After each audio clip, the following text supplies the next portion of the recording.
Hello, my name is Viloria-Miguel, owner and founder of Canada Bliss, handmade crochet hats and accessories. This is the best place to find information on crochet business, handmade creativity, and simply enjoying your handmade crochet or knit craft. But if you really want to know how I turned my craft into a booming, successful crochet business, then you'll definitely want to stay to the end.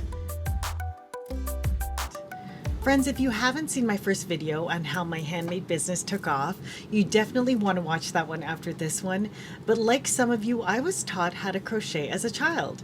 Now, I picked it up as I grew older here and there, made accessories, clothes, stuff from my apartment, doll things, Barbie things, and oh, even here's a picture of myself when I made something for my mother when we used to go skiing. So everything I made was more or less functional. After I grew older, I crocheted for my friends and family and for relaxation.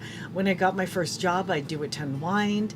After I got married, I made things for my kids. And then I got the inspiration to make accessories that I would like to wear and that I wish that I had. So I gave it a stab selling online by listing them on Etsy and posting them on social media. And I was fortunate I kept myself so busy, because what really was a blessing was when I leaned on crochet during my times of stress or times that I felt like I really needed to center myself, especially when we had a medical scare with my husband. I spent a number of days and hours and a lot of time in doctor's offices, but not only was I grateful to have an outlet to keep my hands busy and my mind busy, but it also was a nice companion that I could bring with me just about anywhere.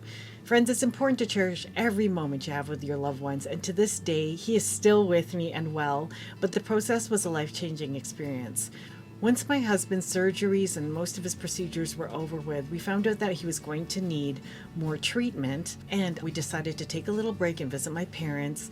And it was then that I was asked to bring my hats to nominees and presenters for the Golden Globe Awards. A few months ago, Karen got an email from Los Angeles, an invitation to be part of the Celebrity Gifting Lounge at the Golden Globes.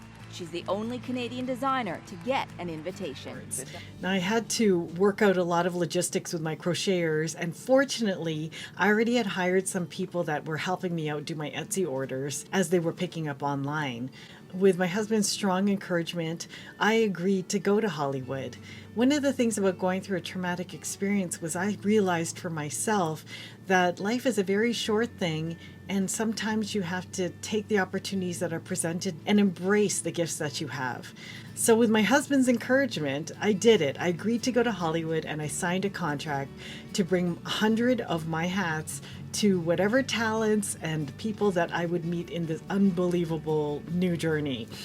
So the opportunity led me to a media frenzy with national news on TV, newspapers, radio, blog mentions.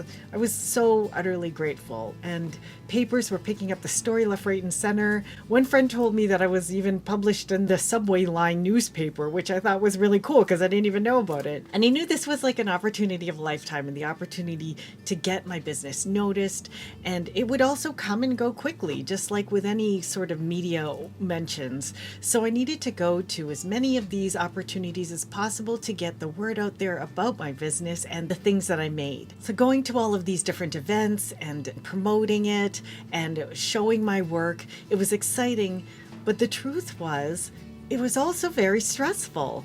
And I don't want to look a gift horse in the mouth at all, but for me at least, I found a lot of it overwhelming.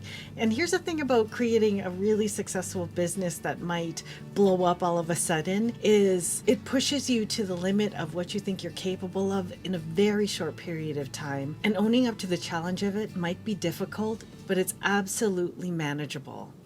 Now, leading up to the flight out to Hollywood, I had morning shows to attend, reporters coming to my house, yarn ends that I still needed to weave in.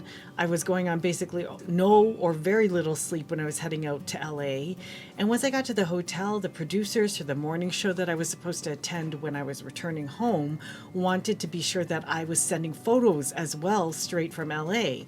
So I wasn't traveling with a publicist, so I had to contact the producers of the event to get permission to get photos. The organizers of the event I was attending got me acquainted with the photographers who were nice enough to agree to help me out and get me images that I could send back to the producers in Canada as soon as possible.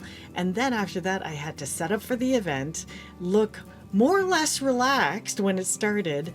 Then finally, once it got going, I said to myself, treat it like a craft show or trade show, something that I'm already familiar with, that I knew I could be confident in my skin. I was there to do one thing, and it was to promote the things that I made, just like I always do when I'm anywhere. So that's what I did. I treated it like a trade show, and I made a promise that every single person I came across was going to receive great service.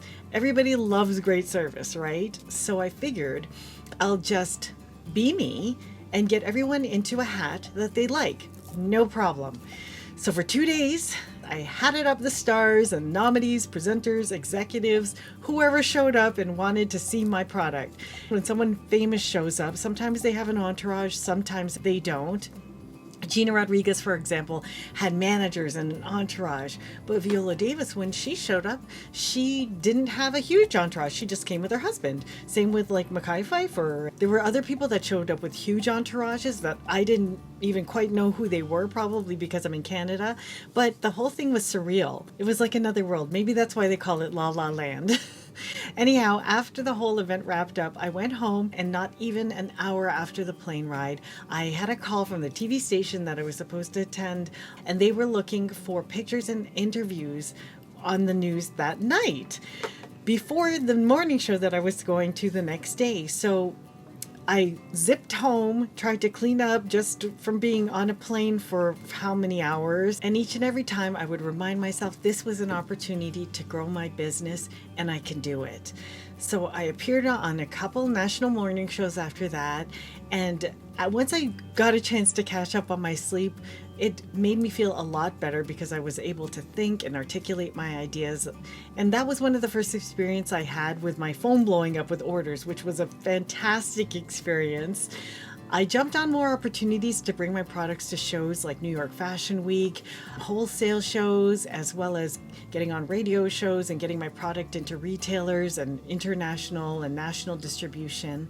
But looking back, even though this sounds like an exciting experience, it was a ton of work, and it doesn't have to be overwhelming. So much has changed for me since then.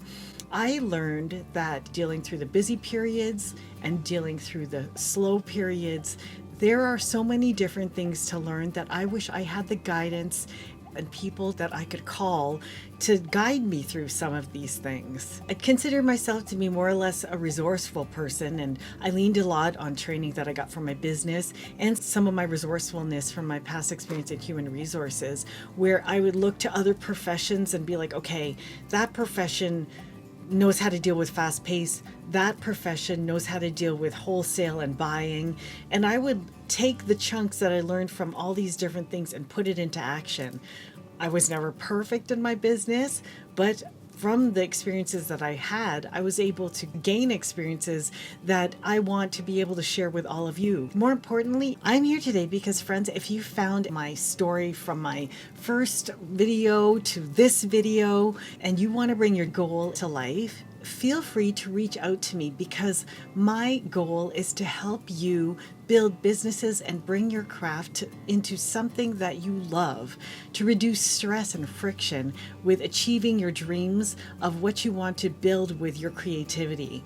I want to help you get through the unknown and build as much knowledge as you can that relates to you, so you use your creativity in the way that doesn't stress you out and creates joy in your life. Because there will always be ups and downs, unknowns in being an entrepreneur or creator or small business owner, but there are many things that you can be prepared for, which I learned, and you could probably save money, time, and efficiency and enjoy your creativity so much more because of the mistakes and the lessons that I learned that I would love to share with you. If you want to work with me to help build your handmade business or take your creations to the next level, I do have a program and academy now, so feel free to book a free call with me. If you're wondering if you'd be a good fit, there's no harm in just booking a free consultation. Then hit the subscribe button and even consider joining and becoming a member. Friends, until the next time, I hope you have a safe, happy, and healthy handmaking life, and I hope to talk to you soon. Bye now.